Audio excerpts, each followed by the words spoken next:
Stay awake, Nick. Stay awake. The Perpetual Breakaway Podcast with your hosts Nick and Junior and producer Vince, bringing you elite fantasy hockey information to help you win your fantasy leagues and win at life.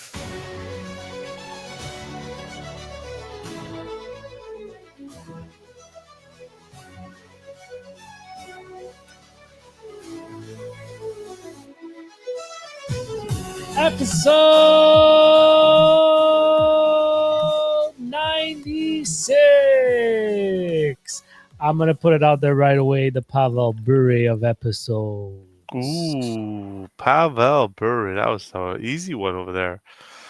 Really? That you find that easier than Mikko Rantanen? Ooh. I should have had that one. Phil Housley?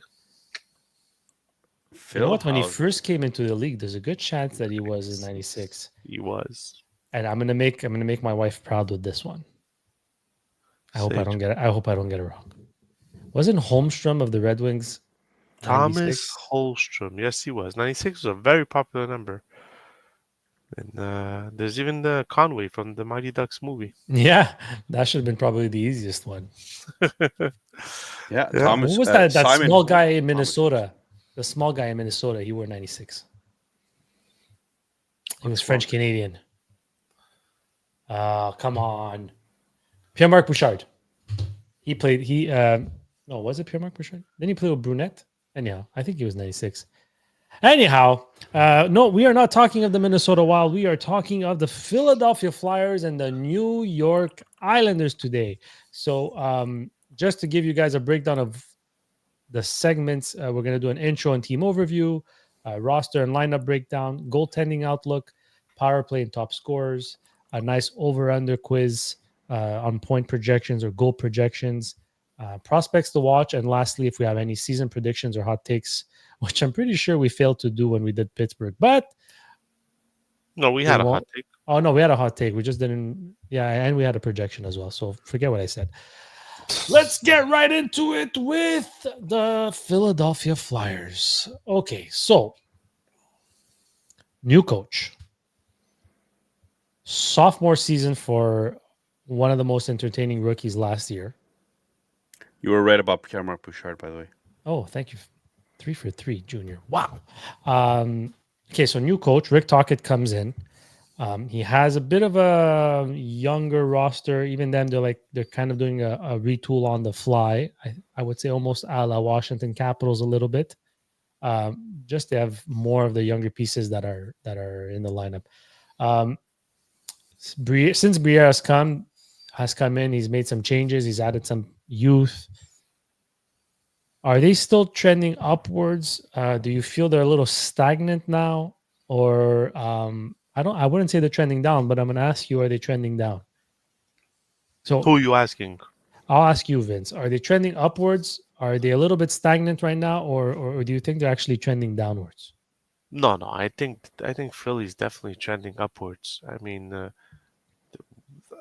Torts is out of the picture. I think he did some good things in Philly, but I think some people got a bit fed up in there. But I definitely think they're trending up. The young players seem like are adapting well. They traded for Trevor Zegras, so I think they're trending up. We forget they have Drysdale, man. Drysdale was drafted 4th overall. The one problem in Philly, which seems to be a big problem since Hextall, is goaltending. Yeah, well, we're going to get to that. But that's one position that I would say is either stagnant or trending down. Well, I'll say that they're trending up for sure. And it's not really the coaching thing. I mean, sure, whatever, Tortorella. But, I mean, you have a young guy in Michkov. You have Konechny that has played really well. And we're going to get into the top 6 here. But, like, there's real opportunity here. I thought they had a pretty good draft as well. Mm-hmm. I'm expecting them to continue going upwards, and there's going to be a few guys that we're going to talk about later in the prospects rankings, maybe that are the future of Philadelphia. So there's still more coming. They're not set in stone as they are right now. Maybe for this year, they're not going to be a playoff team. I mean, we pretty much know that. Although crazier things have happened before, there's still some fantasy relevant players on this team. Okay, so that was going to be my next question. And there's a lot of players on this team that like it's now or never to take the next step. And obviously these players were acquired, and we're going to get to maybe over unders a little bit later when we talk about the top 6, so I don't want to go into detail, but considering what we know, I mean there's maybe like two, maybe three guys that you can say are draftable in terms of fantasy points production. Or am I wrong? And do you think that you can rely on them a little bit more than just for those 2-3 players? Again, we're talking mainly just goals, assists, points, shots on goal. Like we're not talking peripherals much because there's some guys that could help there, but players that stand out from a fantasy perspective. So you're only talking to a small amount of the fantasy players. No, because those are the prominent players. Then you start looking at peripherals after, and yeah, I mean even those guys with peripherals, you're not drafting them right away. You're drafting them later in the rounds, right? Yeah, I mean 3-4 is pretty fair. Okay, Vince. Yeah, 3-4. Like you said, there's some guys that this is break it or take it season, right? So it's either they're in or out. So I think there might be a little more that you might want to take a chance on. But yeah, it's around that number. Okay, so let's jump right into the top 6, Nick. Yeah. Let's see So where we how we feel about this. they've had a couple of guys that have entered the top 6 that they've acquired, and we're assuming obviously that Zegras is going to be a top 6 player for this team, right? Then we take a look at guys like Christian Dvorak, and they're paying him like a top sixer. So I'm assuming they're going to have him as a top sixer. Well, he was one of my 2 guys that I would pick for fantasy. Yeah. Um, It's a joke, Nick. It's a joke. yeah, well, definitely in a face-off league, Yeah, you face can't off go league. wrong with Christian Dvorak. But he doesn't provide much I else. can't believe you took me seriously. That's insulting. Well, because he has a chance of being a top sixer here. And if you're a top sixer, you could be fantasy relevant. Uh, but either way, Sean Couturier is obviously your top line center again. I don't think he's actually top line center caliber anymore, but they don't have a whole lot else available for them. Their strength is really on the wing. Uh, Travis Konechny, staple in the top 6. Matvey Michkov, staple in the top 6. Um, Zegras, who came in this year, staple. Owen Tippett, staple in the top 6. Although he did have a couple of times that you kind of started questioning there. But I think that's pretty much where you're at. Also, it's very sad news that Forster is going to be out for quite a while. Yeah. Um, Oh, I missed and that. What happened? and He had an infection, if I'm not mistaken, that was more serious than they thought. So they're not sure right now whether how long he's going to be out for. They're still doing tests, but there's a chance he might be out until Christmas. Wow. So take note of that, listeners. Forrester out for at least No, till no, Christmas. might. They're doing further testing, Junior. All right, we're TMZ. He's out. Okay. Sorry, Nick. Carry on. Yeah, so it really comes down to the fact that without Forrester there, you're giving a chance to some of these wingers to really pick it up again, and I think this is Owen Tippett's kind of chance now to show that he's still got it. So we'll see, but that's pretty much rounding the top 6. If Christian Dvorak ends up being a third line center, then you're looking at guys like Noah Cates. Um, I don't think that they have their prospects are not ready yet. I don't believe in order to grab a top 6 role there. But what do you guys think about that? I mean, like you're seeing a lot of talent with the Michkovs, Konechny's, Zegrases, high shooting guys like Tippett. What do you guys think about those that top 6?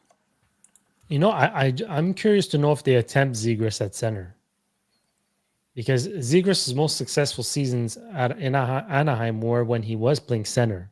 Although he might have been a liability in the defensive end, which is why they probably moved him to the wing. But from an offensive standpoint, he was most productive as a center.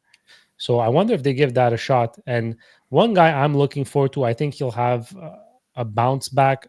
I think Tippett is a Rick Tocchet type of player, Hmm. and I think I look to Owen Tippett to have a nice season this year, rounding up that top six. Yeah, listen, I think Mitch Goff is gonna build off of the season he had last year. I don't see any regression on his part. Travis Konechny has established himself as a number one right winger for sure. The way he plays and the grit he has. Yeah, the wild cards. Listen to me. Sean Couturier could also be a wild card. The drama there was with Torts last year, where he was not dressed, or it was disastrous. But he's also 33 years old, so can he produce more than not produce more than 45 points, but can he keep up with Mitchkov and Konechny? So And Vince, to your point, he only had 20 points in the first 42 games, and then he had 25 in 37 games yeah, in the second half of the season. So, which kind of coincides with when Torts almost was let go. yeah, exactly. And like, listen, Tyson Forster, I think, is a huge loss if he misses time because 25 goals, Absolutely. 25 right just behind Mitchkov. So I think he's going to be a huge loss, but it could be an open window for Bobby Brinks maybe, or I feel Owen Tippett. I think he's in a contract year if I'm not mistaken. Tippett, and we know when players are contract year, man, they tend to have their best season. So it's not a bad No, top Vince Owen six. Tippett, I think, is entering the first year of a long-term deal, You sure? $6.2 million. In He just fact, signed. it's his second year of the deal. Oh, So okay. last year was the first year of an So eight-year it's deal. so listen. And they're There's paying him like a top sixer, right? yeah, exactly. There's opportunity.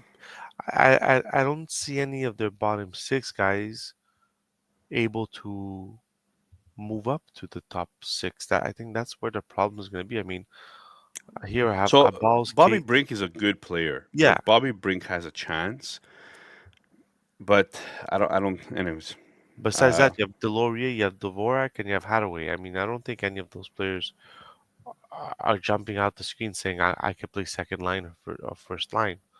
So with Forster out, I think it gives them it's a huge hole for Philly. Yeah, and it might force Zegras to the wing and put Dvorak at that That's what center. So at Dvorak. least you have a balanced top six, Yeah, and then yeah, you have your checking line. And yeah, I see and I Bobby think you're Brink replacing Paling that they traded away in the Zegras deal with like a notch higher in potential to provide more offense. all right. Moving on to their defensemen. So this is actually a pretty interesting defensive core because there's maybe one guy that I think that Vince already mentioned has the most talent or upside, I should say, which is Jamie Drysdale. And I believe Jamie Drysdale is going to have a very good year, a bounce back year, as long as he stays healthy, of course. Travis Sanheim is the guy that's pretty much been putting up points on this team before. Nick Seeler puts up all kinds of hits and blocks. So Cam York is another one that recently signed. but So was he's also disgruntled last year with Torts.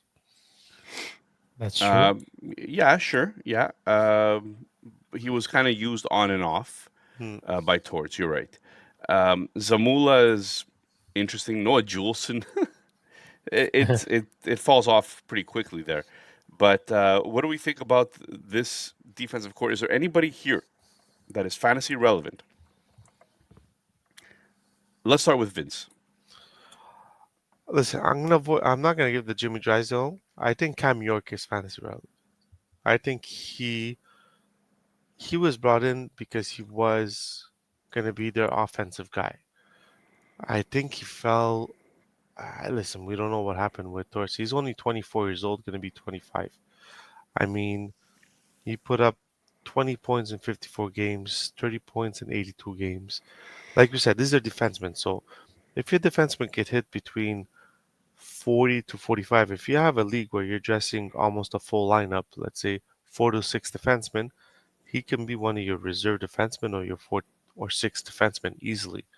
So I truly believe that Cam York is gonna have a better season.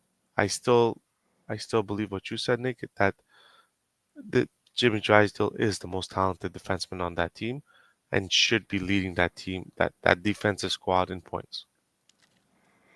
Yeah, yeah. So, Junior, what do you think about York and Drysdale and Sanheim and these guys? Yeah, I think it's Drysdale's spot to lose in terms of who's going to be the provider on the back end.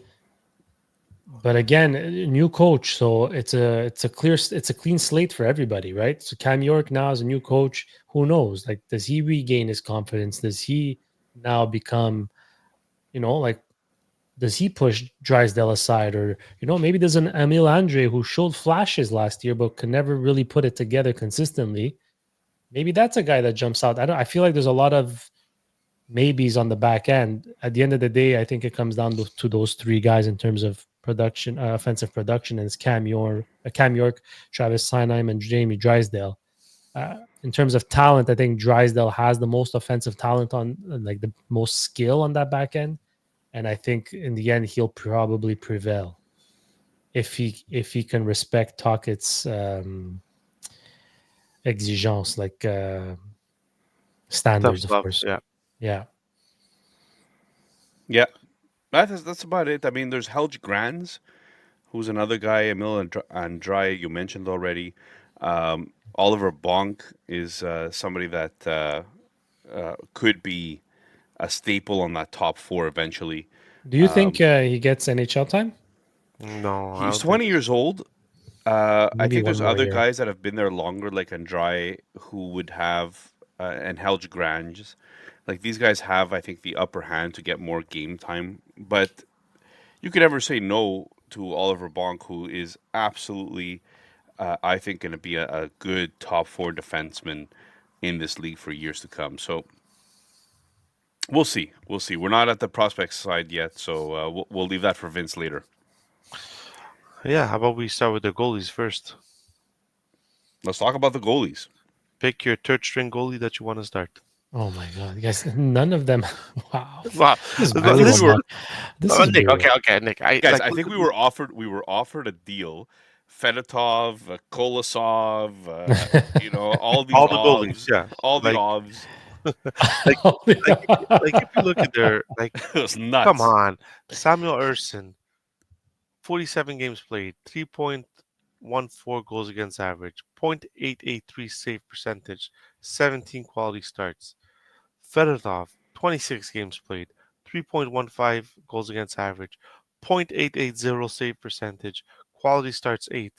Kozlov, 17 games played, 3.59 goals against average, 0.867 save percentage, 5 quality starts. I mean, It's holy like they're all the moly, same that's person, really basically. bad. Yeah, Like, yeah, like, and then they go get Dan Vladar. Okay, Dan Vladar, 30 games played. Okay, he's under 3, 2.80 goals against, but 0.898 save percentage, 17 quality starts. I mean, this goalie fiesta in Philly is just, I'm gonna say, depressing. Like, really depressing, because there's an opportunity that all four of these goalies play each 20 games, because that's how just bad they are. And none of them have proven that they could take that number one spot. I mean, last year, Urson had a chance to keep that number one spot. He couldn't. Fedotov, who everybody thought was going to come in and be the next Bobrovsky that Torch was going to turn him into, and had a god awful year. And then Kolozov, who wanted to go back to the KHL because, once again, there was friction with the Philly he team. wanted So playing time. yeah, exactly. So I don't know what way they go here. Like, Did you ever see that meme with all the Spider-Mans pointing to each other? yeah, exactly. That's It's exactly what this exactly that. represents. And the worst thing is, I'm gonna do my research, but I'm gonna ask Nick first. Like, where do you go with these four goalies? Well, I think there's nowhere really that you could go other than saying that Urson is the starter Mhm. until further notice. Um, what does that necessarily mean? Well, not much. Um, I was taking a look here at. Sorry, I had switched it to Cam York, but I was looking at the goalies before, and like you said, it's basically copy paste. Everybody has the same amount of save percentage. Urson's gonna start, and the rest are basically like they went out and they got Vladar. That's how desperate they are. So I think Vladar maybe has the best chance out of all of them to show something. But I think this is a direct. This is directly related to their defense as well. Hmm. We could blame all the goalies all the time, but their defense, first of all, young, right? We mentioned the Drysdales, we mentioned the Yorks, we mentioned the Zamulas. Like they have a young defense, and they're not all very defensively sound. Hmm. So, like I'm not sure about you guys, but none of that defense screams defensive defenseman to me, No. right? And I No. think the goalies are suffering because of it. Now, we'll see what happens with a new coach. Maybe that's gonna all change. I don't know. What do you guys think there? Well, the Vancouver Canucks goalies usually put up decent numbers. Like we saw Silovs come in and put up good numbers. Demko has always had solid numbers. Lankinen went in and had solid numbers. And this is all under Rick Tocchet. Hmm. So there's something about Rick Tockett's system that helps goaltenders. I mean, you still have to have the players to play that system. I mean, I could see a little boost in production from them. And fun fact, Dan Vladar is actually younger than Fedotov. Who would have thought? And also, Dan Vladar is the only goaltender signed other than their prospect who just signed their ELC contract there, Bjarnason, who's got more than 1 year left on his contract. So Vladar has 2 years left. All other goalies have only 1 year. So they're all playing for something. That Yeah. could help. That could help too. Yeah. I feel like Philly's not a playoff team, but I feel if they have an Achilles heel, it's going to be Nets. Yeah, I imagine they get a good center in 2026 draft Mm, Yeah, that to could go help along them. with some other good center prospects that they already have. yeah. Well, something that should improve quite a bit going into next season is their power play. We saw it improve, and we all said it would. Remember when we spoke about Mishkov last year? You're adding Zegras to the power play, so you can say what you want about Zegras, but he'll create you space and find the open lane He's on the smart. power play. Right? He's Mm, He's a smart and high he's high IQ, high skill player. he's very shifty too. So you might have a power play that looks like Konechny, Zegras, Drysdale, Mishkov. And then it all depends how he wants to play his cards. Does he want to put a young guy like Bobby Brink? Does he want to put a vet like Couturier? Because, I mean, they're relatively all young. Or does he want to put a grittier presence like Owen Tippett, who's scored 30 goals before as well? So he's got I'm options on that first power play unit. Like, who do you guys see being the fifth member of that unit? Because I think Drysdale, Konechny, Zegras, and Mishkov are like fixtures on this power play one, correct? I think so as well. I'm just gonna say right off the bat, you guys are gonna laugh. I'm gonna put Christian Dvorak. This And guy. And then he makes fun of my Raphael on the Harvey first Pinard power picks. play, Nick. yeah, that's a horrible player that you just mentioned. I He's an already know where you're NHLer. going with this, and it's not a bad take what you're about to say. Well, then don't spoil it for anyone. So basically, the reason why I'm saying this is because of the fact that you want to start off your power play with possession. And who's going to get you that face-off win? Well, who was getting the face-off wins in Montreal all the time? It was Dvorak. You put this guy on your top power play, even if it's just to start the power play and then have him go off.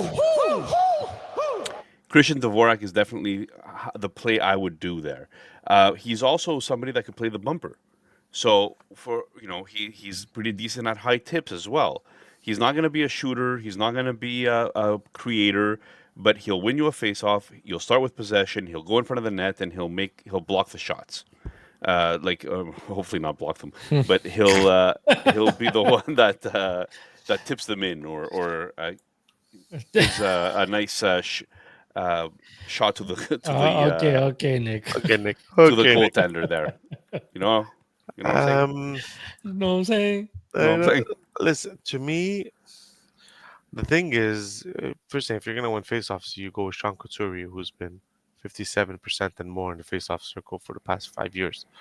And Bobby Brink, I think Bobby Brink is basically there just to stand in front of the goalie and He's be that small. He's not a big player. net. Yeah, but he's got that gritty. Like I'm pretty sure Forster would be there more than Brink would. Yes. Yeah. So Yes. I think they put Brink because they're pretty. They know that. You're right. Brink is, I mean, 5'8". It's not the type of player you want in front of the net. So, like, I don't know if they're all gonna be playing on the boards and there'll be nobody in front of the goalie. But like, you put a Noah Cates who's 6'2" in front of the goalie, it might help you more. But I think this power play that you mentioned, like you said, I think it's those four guys, and that fifth guy is gonna be basically whoever can take it and run with it. Whoever takes the both by the horns and runs with it. So Sean Couturier has equal face-off percentage Yeah, to Dvorak from last year. So yes, you're right. I mean, either way, you're looking at pretty much a similar player, I just don't right? see. I just don't. I don't see none of them. Like right now in the like. Do you guys see? Do you guys think Konechny is the guy that they're gonna put in front of the goalie? Could be, could be. I mean, Maybe. Because he's a bigger guy, but I I, I I, it'll. I feel like Konechny plays the bumper and not the Hmm. guy in front of the goalie That's true. necessarily. But I mean, who knows? We'll see what all this. Sean Couturier also has to stay healthy. Yeah. He did play 79 games last year, which is very, very good. Only 74 the year before that, and obviously 29 the year before that. So Yeah. Yeah. I feel that power play is all gonna go through how Drysdale does. If Drysdale has a good season, then the power as a play will. quarterback, Yeah, as a quarterback, then the power play will have a good season. yeah, So, Nick, your dark horse to get that to have a shot at power play one um, is the Vorak. that's my dark horse. I mean, look again. If Forrester was there, I think it's a no brainer. But opportunity knocks when somebody else is out. So um, they're paying him a pretty hefty salary there. So we'll see. Nick and Vince, for you, it was Bobby Brink, or you were Yeah. just Or you oh, just put Fedotov on skates and put him in front of a goalie. It's like six la, foot la, six. oh, yeah, It's a hot imagine. take. It's a hot take, Junior. The last question before we move on, they had the 30th best power play last year, which was, um, Horrible. yeah, horrible, third to last, Mm. with a 30. I 15 like how you said 30th best. or 30th worst, whatever. Third from the bottom. Third from the bottom, 15%. They add Zegras to this top unit. Do we see it improving that much more, or maybe I not think Rick that much? Tocchet, adding Rick Tocchet to this team is going to Ooh, make things different, good point. right? You're focusing on Zegras, which yes, I think Zegras will automatically improve the team, but Tocchet's system could also improve the team. The way Tocchet looks at things could improve the team. So there's a lot of unknown. It's going to be an interesting team to watch. Um, and I think this is a much more interesting team than some of the other teams that we did in episode 95. So Yeah. Yeah, but that power play still comes like, I mean, power play points from their defensemen: two Sondheim, seven Drysdale, three Andrea, and three Restolainen. I think Lane Hudson had more points alone. Like the well, I mean, for sure he did. He had yeah, 66 points. no, but on the power play, just him alone with the compared to the five defensemen that I just named. So Mm. I feel that there has to be a defenseman that moves up. If they have no defensemen that are getting points on that power play is gonna be dead last again. Yeah, I could agree with that. Drysdale is the key here. Yeah. If Drysdale could pick it up, I think you're absolutely right. He's the key. Okay, Nick. So let's move on to the over unders and some fun point projections or goal projections, depending on what you So have. you know what the good thing about having guests is that if they're wrong with the over unders, it's not us that gets blamed. Yeah. Here we're the ones that are gonna get blamed. But whatever. I mean, we'll do what we can. So Michkov, I'm gonna start with his number one fan, producer Vince. 30.5 goals. Over or under? 30.5 goals. 30.5 goals. Last year he had 26, 37 assists. I'm gonna be a homer on Michkov and say over. Junior. I'm gonna go with the over as well. He had 199 shots on goal. His shooting percentage was pretty fair at 13.1. So I expect a bit of an increase. No sophomore slump for him, that's for sure. So give me 31 goals on the nose for Mishkov. All right. So for all you Philadelphia Flyers fans that think that we're just half Habs fans and we don't like Michkov, that's not true at all. We love this guy. It's just you we don't like. Trevor Zegras, 49.5 points. Over under. Vince, we'll start with you Oh again. man, Seagrass.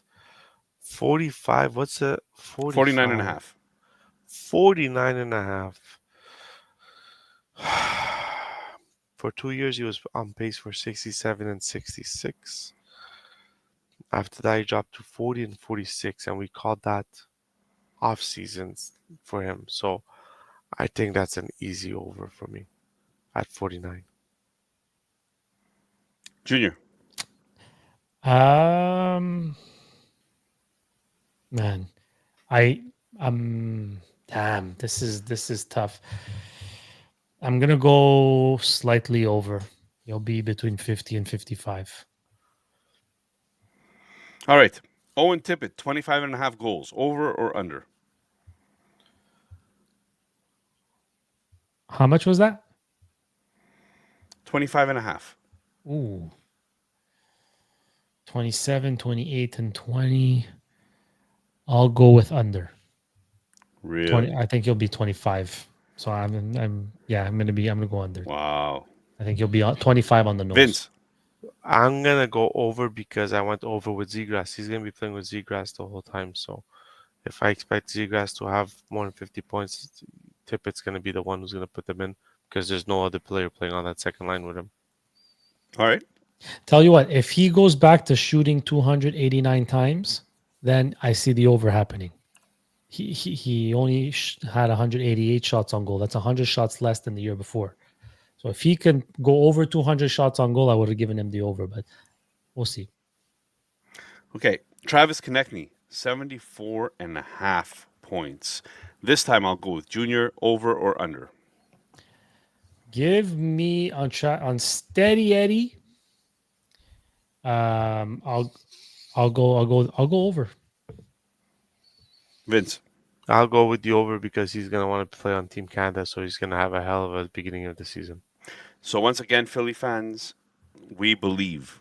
We believe in this team, except Junior, who said that 25 goals is the only thing. First of all, you didn't even say anything. I know. I agree though with the overs. I think all these are overs, to be honest with you. And again, it's a lot of it has to do with Talkit. I think he's a very good coach. Um, Granted, he hasn't won a lot in the playoffs, but as a regular season coach, he seems to get the most out of his players. So I'm believing in him to really make this team much better than it was last year. All right, who's next? Prospects, my friends. I mean, listen, most of the prospects are playing right now, but they just got Porter Martone. Love him. So he's their number one prospect, obviously. I hear they have Igor Zavrajin, highly athletic presence between the pipes. Oh, is he a goalie? Between the pipes No, as a goalie. Usually. no. Do they actually have a goalie in the pipeline? So Well, I even can. Carson Bjarnason. Yeah. Jesus, good for them. So he's their number two. He's their tier two, and then, man, then you have Luchenko, Mortag, Nesbitt, who they drafted this year, Denver Barkey, Alex Bump, Oliver Bonk. So I'm just surprised Jeff Luchenko is in the tier three for them in prospects. I feel he could have been. Well, mind you, he was a Well, high what draft pick, right? whose list are you using? That's tier 3. This is the hockey writers. Oh, okay. So they basically do it in tier ones, tier two, tier three. and Luchanko's in the tier 3. Yeah, Their thing is I think middle speedy. six. That means middle six player. Yeah, basically a speedy center with playmaking and two-way ability. Have no doubt that his traits will be useful in the NHL. Playing for a low-ranking golf storm team didn't help his numbers, but only scoring 56 points across 46 games as a draft plus one Ontario League player does make question a top six future.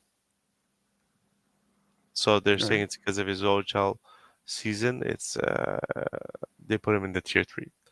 But that's it. all right.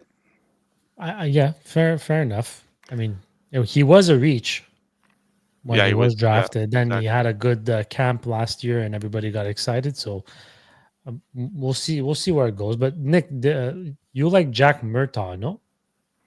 Jack Murtaugh is a guy that they drafted this year.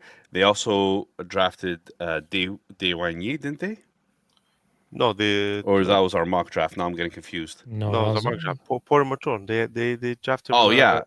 So Porter Martone is their big, Marton. big Yeah. prospect right now. Um, and he's a couple of years away, maybe, but he's going to be a great player for them. Again, it's a player on the wing, so their wingers seem to be a little bit stacked right now. Um, and Oliver Bonk, fun player to watch. I think he could do a little bit of everything, be a top four guy for them. So I'm excited for this team's future. I don't think this year is necessarily it for them, but still like their future. the Bold guy you were prediction. thinking about was Jack Nesbitt, Nick. Yeah. Jack Nesbitt, yeah. Bold predictions. Any bold predictions? Make it bold. Like don't know. Make it bold. Bold prediction for this team. Any player on this team. Just pick a team player and say bold prediction.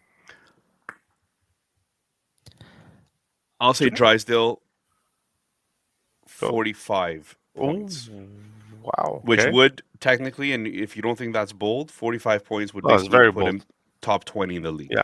He was one of mine. What's the other bold, Drew? Samuel Urson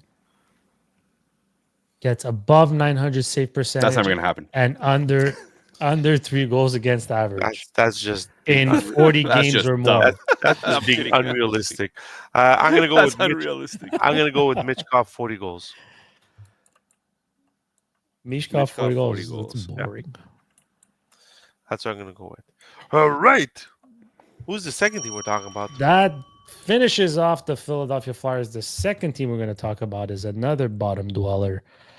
But they did get the first overall pick this year, the New York Islanders. So they keep the same coach. They have a new GM. They traded away Dobson. They drafted Schaefer, amongst others that we'll get to later. What's your overall view for the New York Islanders heading into this season? They seem to be a veteran group, so they don't have much young punch just yet.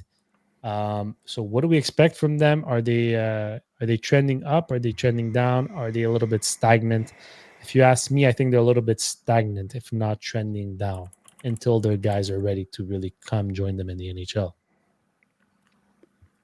I would Vince, say I would say they're rebuilding. Like I mean they're not trending upwards, that's for sure. I think they're you know what, with this team you can actually use the word retool because they got the first overall pick. So I'll use that word. I think they're retooling this year. I think they signed some vets just to give their young guys a bit more time to develop and come up uh, into the NHL. They did get one of the most outed free agent out there in Shabanov. So listen, I think it's a team that's rebuilding and as of next year will be trending up. fair enough. Nick, I think that Matthew Darsh is going to do great things for this team. Um, I understand that might not be the year that necessarily he does it, but you could see already in one draft how nice this team's going to look in a few years. So, if we're talking about this year specifically, I don't know about trending up. I think they are going to probably take a step back, but it's in order to take two steps forward as people start maturing. And very interesting team though to look at, especially like Jonathan Drouin. Obviously, he was a bit of a McKinnon merchant. We'll get into the top six there, but uh, I think that there's a lot of things to look at. Don't yawn. Don't yawn on the podcast. No, no, Junior. This is not a boring team, Junior. There's no more Lou Uh, Lamoriello Jr. It's over the Lou Lamoriello. I know, They They but could could it's grow shave gonna again. beards. They could have it's a gonna mustache. be They could have sideburns. it's People gonna could be a shave. boring season for them. Oh You boy, think? It's gonna be a boring season for them. It's gonna be a really boring season for them. really? You I think see As so? some. I they see. don't have much yet. Like I like what they did in the offseason. I like Their the young draft was guys. Like they spectacular. went from Yeah. not having a prospect pool to now Don't starting to ruin. build Don't something really nice. don't So start like talking about prospects. from that point of view, I'm not mentioning names. I'm saying from that point of view, I like where they're trending. But as a whole, heading into the new season, it's going to be another long season for them. I don't, I don't, I don't see, I don't see it going well. No, Sorry. they'll have a higher percentage of getting the first overall pick this year than they had last year.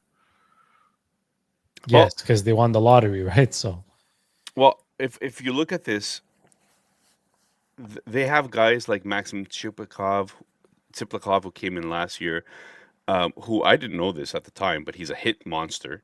Like the guy hits 150 times a season. Um, they have obviously Matthew Schaefer, um, who's an interesting player to look at.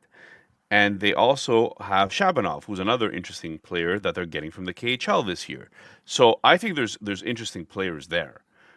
D'Angelo, I should check to see if D'Angelo is available in our Dauber league. But D'Angelo is another guy that came over from the KHL and just seems to click. He's going to probably be a power play quarterback. So I think there's interesting things in this team. It's not going to be a boring team to watch. I think their top six is a bit. It's gonna be a bit of a blender mix all season long. I mean, Bo Harvat and Barzal, are gonna be the number one, number two sentiments. I don't see Drew and Palmieri staying as the number one wingers. Okay, I you say that, but mhm. like, should we do our top six right now? yeah, of Yeah, course. I thought you already started top six. Sorry, Nick. Sorry. So Bo Horvat is your number one guy. He had some good points last year. Like he was Mm. fantasy relevant last year. Oh yeah. Matthew Barzal is your number two guy, like Vince said. Um, Kyle Palmieri. Um, he actually ended up having last year 24 goals, 24 assists for 48 points. Um, it's not bad. It's not great, but it's not bad. And in the year before that, he had 30 goals. So this is somebody that's a grizzled veteran that plays a role on a team, right? Um, Jonathan Drouin, like I mentioned before, started with he was the McKinnon merchant that started getting another shot here. We'll see if he could keep up the playmaking abilities, but this he might improve their power play. So that's going to be something to look at. Anders Lee is somebody that Vince hates supposedly. Um, I but don't hate. I Anders, just think he's on the decrease. He's on the coming down the slope type of player. well, because of age, you're saying, right? Yeah, yeah, he's 35. Yeah, but he still had 29 goals last year, Yeah, that's wild. Yeah, and he had 25 assists, 54 points. So, Played you 82 know, games. he had 232 shots on goal. He had 120 hits. Like, you're still talking about a player that was productive in his year 34 season.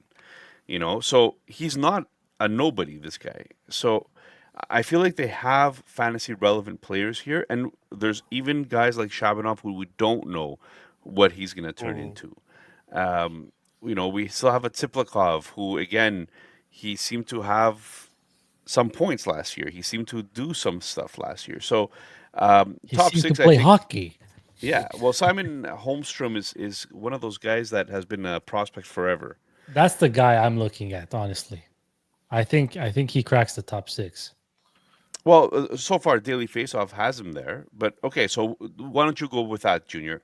Why is he a top sixer for you? Okay, nobody expected anything from him last year. He scored 20 goals in 75 games for a 23-year-old at the time. He's Hmm. entering his 24-year-old season, so I expect another boost. He only played like just under 17 minutes a game. I mean, nobody on this team really got crazy minutes on offense other than probably Bo Horvat and maybe Kyle Palmieri. If you give him that boost in minutes, he can produce even more. And I'll save my projection for him for my bold take. But I see him in the top six for the season, the whole season. Hmm. All right. Okay, that's fair. I I'm not gonna sleep on Emil Heinemann. I'm really not.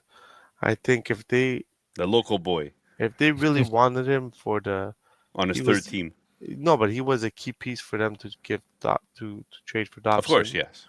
So when you're trading away, it's because you see something in this player that he can give you. We saw it with Montreal with limited time, what he could do.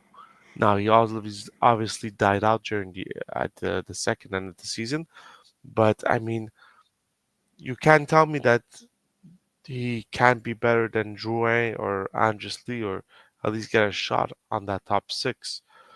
I would have said Anthony Duclair also, but I don't know, him and Roy last year did not end on the right note. Now I know Roy said that he personally went to see him and they spoke about it, but I don't know. I'd keep a very close eye on Heineman. I think Duclair stepped away, right? He needed to step away from the game for a bit I don't remember last what year. the story So is, but then when he came back, Roy had made yeah, a comment and that was on the borderline of inappropriate. So, I mean, if I'm looking at this, I would basically say that Heineman doesn't necessarily have a top six role this year, but might have one in the near future, especially because he seems to be a similar player to Anders Lee in the fact that he could actually pot goals. Like Mm, he wasn't he only scored 10, but if you actually watch the game, he has an amazing shot. yeah, He's a great hitter. Like I think the Islanders got a player here, not necessarily maybe as good as Anders Lee will. Maybe he'll never be as good as Anders Lee, but he's a player that could play that role. mm, Um, when it comes to their defense, now this is the part that's a little bit more, I'll say, interesting, because they have the veterans that have been there forever in Adam Pellick and Ryan Pulak, and they have the young hitting defensive defenseman in Alexander Romanov, who's been part of their top six, and they just renewed him for a lengthy deal. And they replaced Dobson with Tony D'Angelo as a stopgap to give them some offense right now,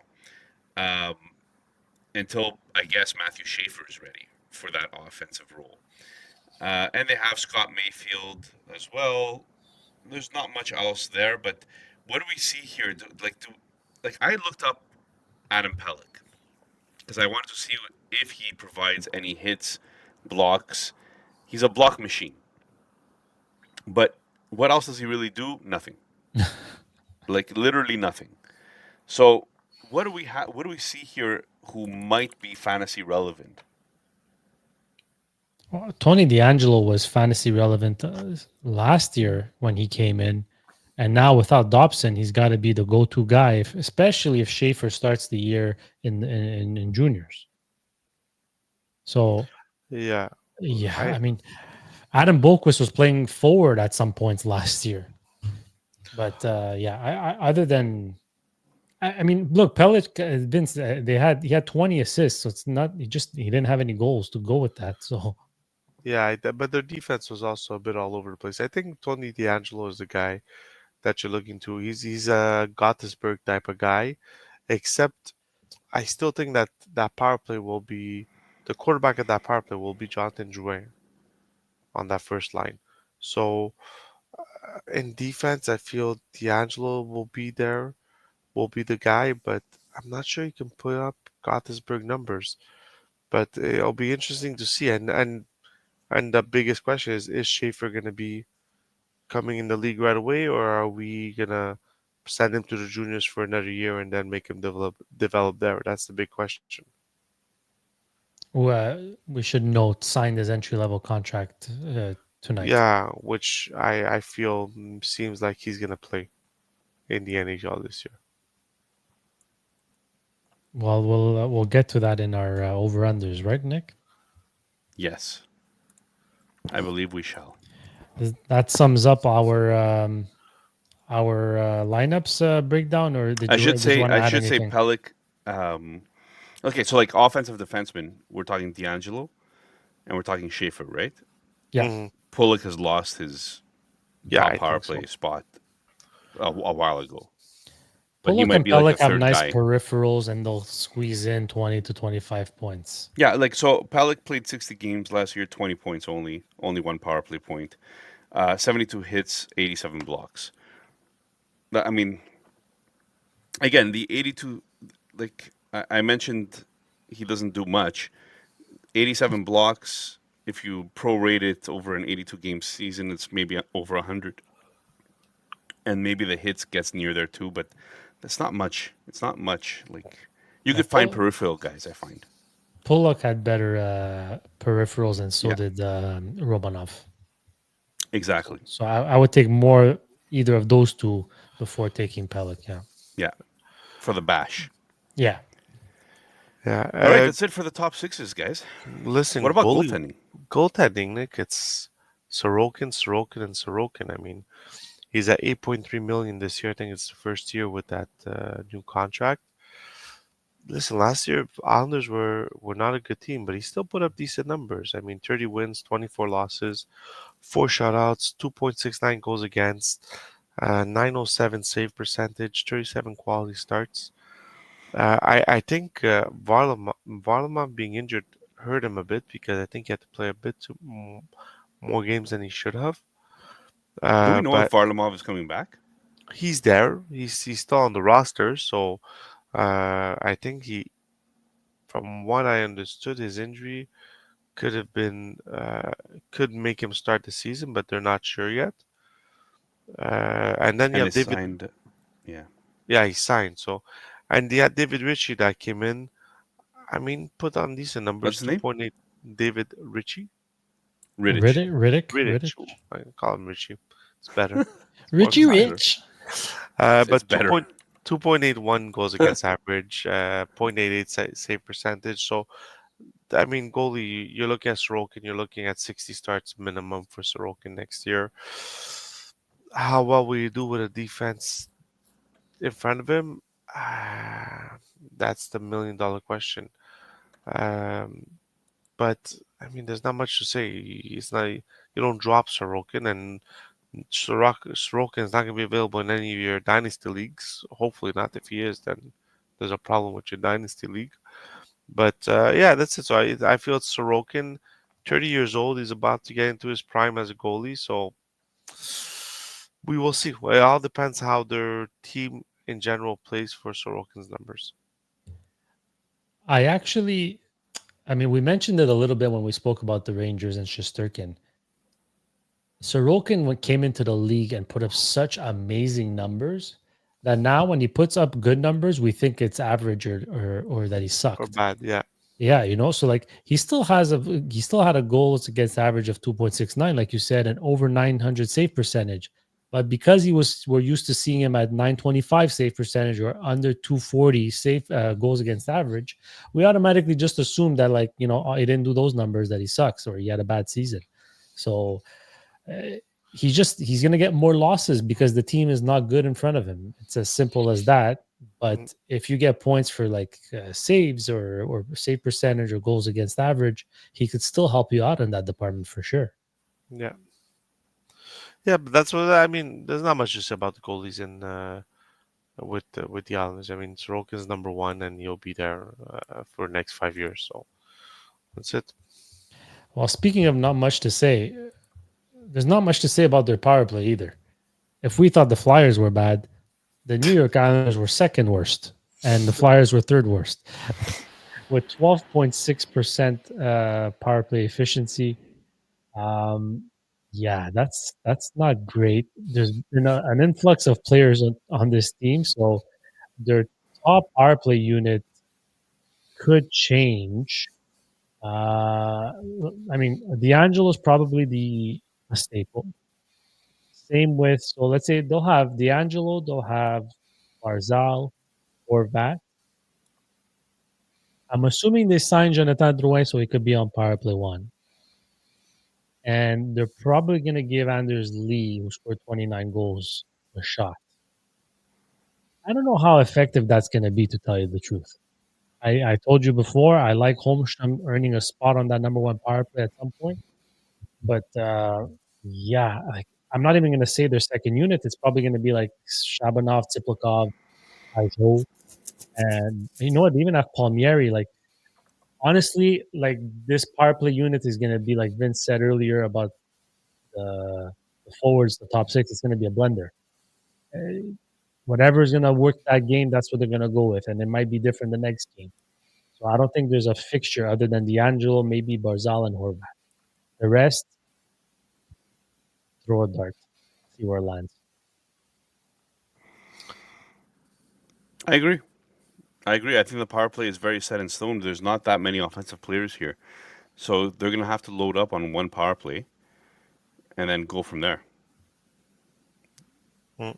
I'm Yeah, just curious to see because Palmieri was so effective last year, and now you went to get Drouin. Does Drouin knock out Palmieri, or does maybe No, but Anders Lee they start? play such a different role, though. Palmieri is like the net front guy that shoots, and Drouin is the setup guy on the half wall. That's it. Like I find Drouin and Barzal are very similar players on the power play I don't know about that. no. I because I think, Barzal was always on the half wall. So now yeah, but there's two half walls. I want to see who shoots right and who shoots left. But yeah, I'm I know not that sold on Barzal Drouin. has. I know that Barzal has played right wing on Horvat's line in the past. yeah.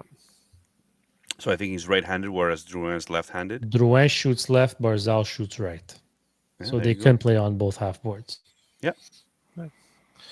Oh, well, we'll see. Nick, over unders. What are we looking at for the Islanders Oh, good point here. I like that. You're on the ball, you. on the ball? Uh, Schaefer, nine Bouncy and a half ball. games played. Over or under Vince? Does he start? Basically, does he play a full Yeah, year yeah, or for half a sure. year in the That's as soon as he signs his ACL, ACL is ECL. already ECL? projecting an injury. Oh, jeez. No, but You heard ELC. it here first. ELC. As soon as he signed his entry level contract, you know he's gonna play over 9 games. So just because you sign your entry level contract does not mean that you're going to No, it does not burn a mean, but year. yes, but You don't burn a year unless you they play more than 9 games. yes, but they're gonna burn the year because they're gonna want to give him the experience. I definitely say over. Okay, perfect. Vince, Junior. I'm going under, and I think it's because he didn't get enough reps in juniors because of injuries. I think they would be doing him a disservice to put him in the NHL right away. Uh, I say you send them. I say they're going to send them back to juniors for one more year. Under. Okay. All right, I'm good with that. Jonathan Drouin, 56 and a half points. Over or under Junior? You already mentioned that you kind of don't believe in him. Yeah, no, I'm going. I'm going under. Easy under. Vince? Yeah, I'm going under. I don't feel he's gonna be sticking around in the top line, and he'll be on the power play, but there's no way he'll put up. I don't believe he'll put up more than I 50. don't believe he'll do it either. I kind of hope he will, but I don't believe it. Next, Barzal, Hmm. 71 and a half points. Over or under? Wow, 71.5 points per Sal. Again, it's going to come down to health. He's paced 72. He's had the year before he had 80 points in 80 games. Who the hell is the real Barzal? I mean, this guy, everyone's just waiting, is dying to just for him to hit his stride. Everyone knows what he could be, but he hasn't hit his stride for various reasons, whether it's just a slump or whether it's injuries. Give me 71 and a half. I'm gonna go I'm gonna go I'm gonna go over. Slightly over. Wow. Listen, Barzal needs power play points to hit that 71, and I don't see power play being better than last year with this team. I don't think they made enough changes to be, and they took out Brock Nelson, who was on their number one power play. So I know, give me the under on 71 for him. But to be fair, it wasn't good because he only played 30 games, Barzal. Yeah, but even if you look at in when he was But projected for 82 points, he had 25 points on the power play. mm, So that power play has to be good, or else, and I don't believe it will. Not Well, yet, that all anyways. depends on the next person that we're going to talk about, which is Tony D'Angelo. Mm. Over under 50.5. Over wow. under 50.5. For me, that's a definite under. Y- I mean, you can't just get power play points and decide that you're going to be a 50-point player. And I don't think he does the other aspects of the game very well. I think him and Uruguay are going to clash at some point because of his game. So to me, it's definitely under. I'm gonna go Junior, over. For me, it's an over. I think his deployment is too good for it not to be over. His sample size was enough for me to believe he could do it. Last year, he paced for 45 points. I think in his first full year with the Islanders, if he could stay healthy and the team stays healthy, their power play is much better. Look, out of the 19 points he had, only four were on the power play. I mean, it's a quarter almost. But again, his time on ice was 23 minutes. I don't see that changing much. So give me the over 50 points. This is going to be a good fantasy ad, and in cap leagues, he's going to be gold. yeah, I'll say it's under, but just slightly. I think he's going to be in that 40-point range. And again, like we said, 40-point range in the NHL is top 30 defenseman. Mm. So I think that's fair for D'Angelo. I don't think that he's going to be a top 10 defenseman. So I'm not going higher than 40 for him. 50-point defenseman was again Thomas Harley. I don't see him being as good as Thomas Harley or John Carlson in that sense. So I'll hit the 40 and I'll hit the under there. All right, that's it for over and unders, guys. What about our bold takes for this year? Oh, what about the prospects, Nick? What about the prospects for this Come year? on, I We should know, They hit the actually prospects did some good before. Nick, work there. Come on, we got Nick, to talk about. like you said, the prospect pool was very dim before, and then last year, in the last 2 years, they just filled up their prospect pool with just legit players. We'll start obviously with Matthew Schaefer as their number one prospect that they picked yesterday. Uh, Callum Yesterday. Ritchie, not Yesterday. well, they signed him, but Callum Oh, they Ritchie that signed they him. got in the Brock Nelson trade. He's a sneaky little prospect that has some offensive flair and could be very useful for the Islanders. And then you got the goal scorer in Cole Eiserman as another prospect, and then the next two are the ones they picked. If I'm not mistaken, back to back, Victor Eklund and Kashan Atchison, Kayshawn Aitchison. Keishan Agenson. Aitchison. So yeah, so I mean, those are their top five prospects. It would look, like I said, that's in the past 2 years. If we would look at the prospects before that, there wasn't much. Yeah.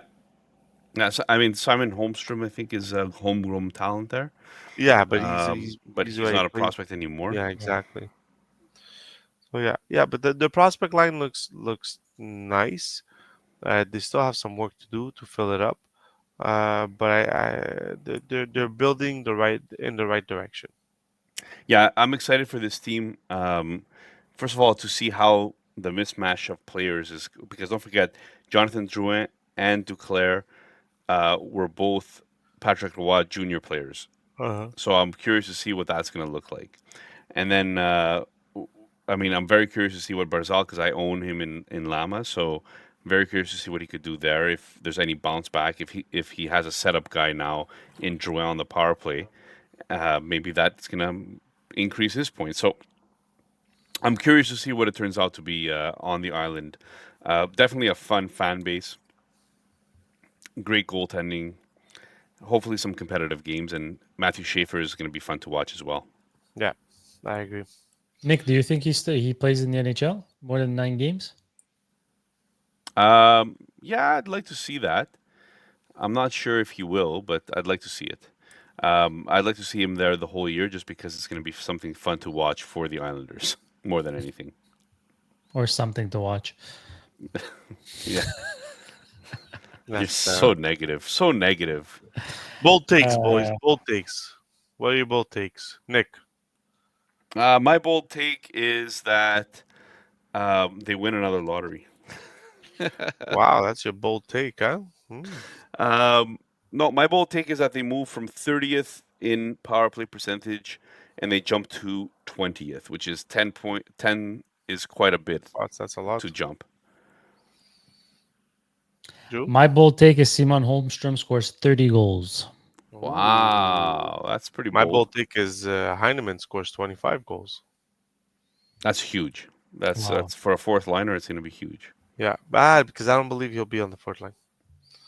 I think he'll crack one of those top six spots. I hope you're right, because I like the player. Yeah. I hope you're right.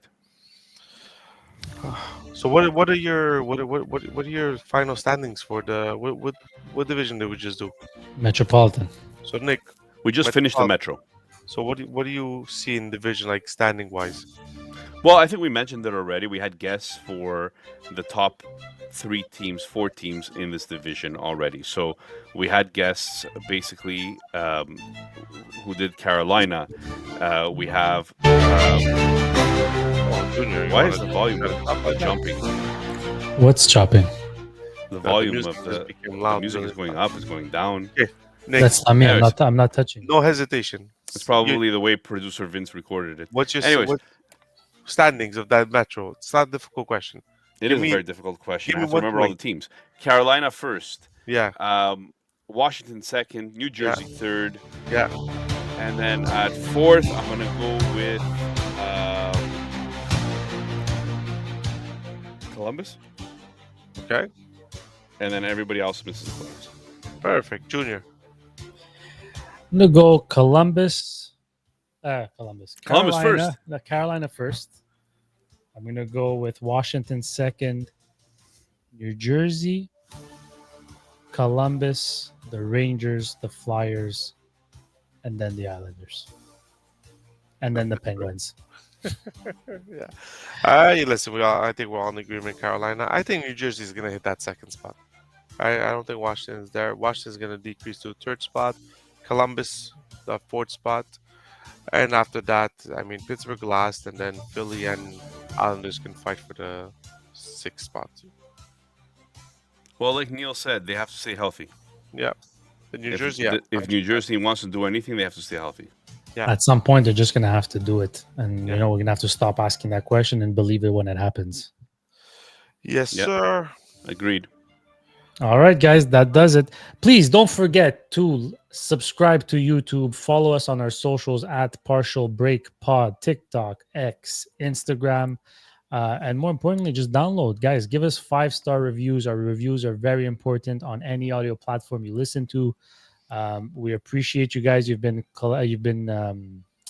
participating and engaging in our posts, especially with our over-under takes. Keep that going. We love that. We're responding, and we just want to be able to tease you when you're wrong. And we'd like to mute you when we're wrong. Yeah, we get that regardless. So, Yeah. yeah. Yeah. That- Guys, thank you that- for listening. Have a does good it. night, peeps. Been a Have lot a of good fun. night. The Metro was a lot of fun.